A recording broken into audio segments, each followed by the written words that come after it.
Kemasan kerajinan berbasis media campuran.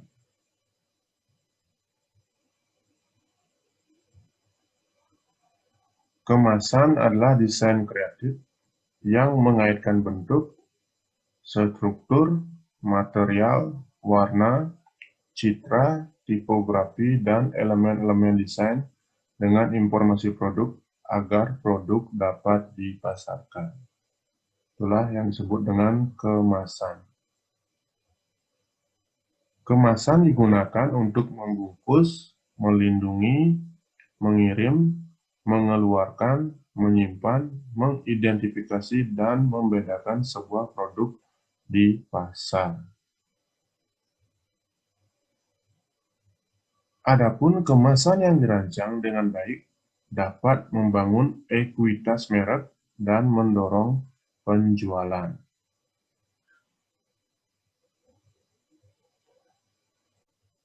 Adapun fungsi kemasan, yang pertama fungsi protektif. Berkenaan dengan proteksi produk, perbedaan iklim, prasarana transportasi, dan saluran distribusi yang semua berimbas pada pengemasan. Melalui pengemasan protektif, para konsumen tidak perlu harus menanggung risiko pembelian produk rusak atau cacat.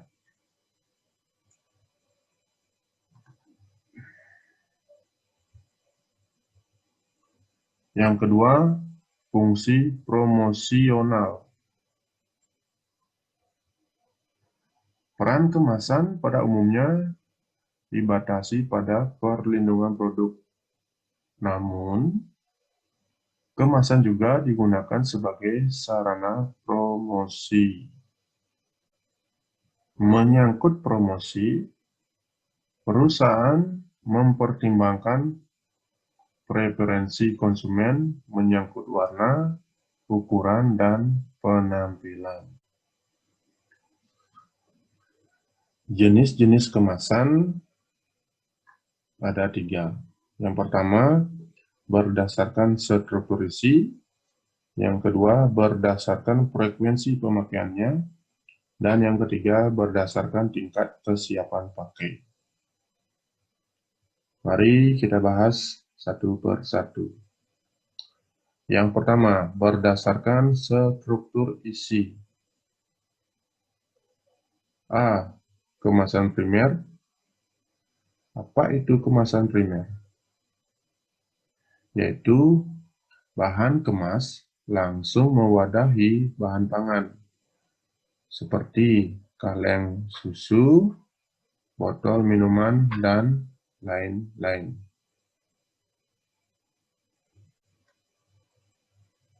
Nah, ini contohnya. Botol minuman. Itu adalah kemasan primer yang langsung melindungi produk dari minuman mineral tersebut, yaitu air. B. Kemasan sekunder. Apalagi ini ya?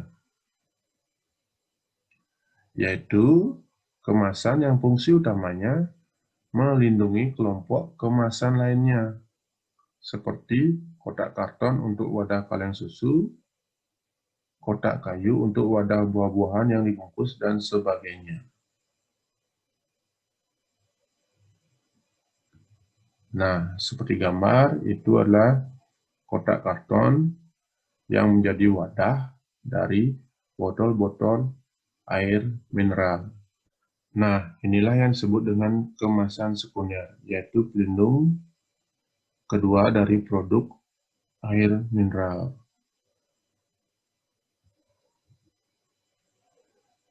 Yang C.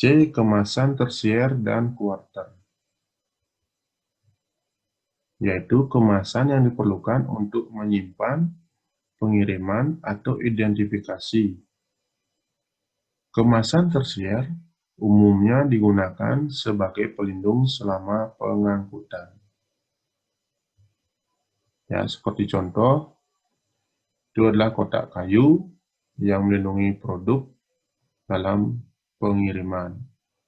Itulah yang disebut dengan kemasan tersier. Nomor 2, berdasarkan frekuensi pemakaiannya. Yang pertama, kemasan sekali pakai atau disposable, yaitu kemasan yang langsung dibuang setelah 1 kali pakai. Artinya produk itu kita buka, kemasannya langsung kita buang, atau pembungkusnya langsung kita buang. Itulah disebut dengan kemasan sekali pakai. Nah, salah satu contohnya seperti di gambar, yaitu bungkus mie instan.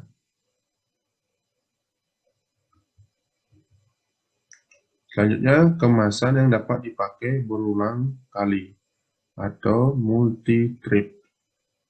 Umumnya tidak dibuang konsumen, akan tetapi dikembalikan lagi pada agen penjual untuk kemudian dimanfaatkan ulang oleh pabrik. Nah, seperti gambar itu galon air. Biasanya kita di rumah setelah habis airnya kita akan kembalikan ke agen penjual untuk mengisi ulang air mineral dalam galon tersebut.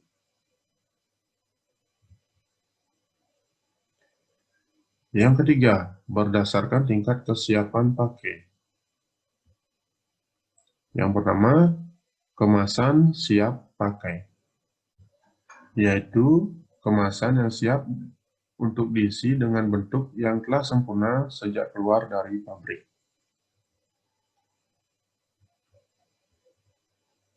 Contohnya, wadah botol atau wadah kaleng.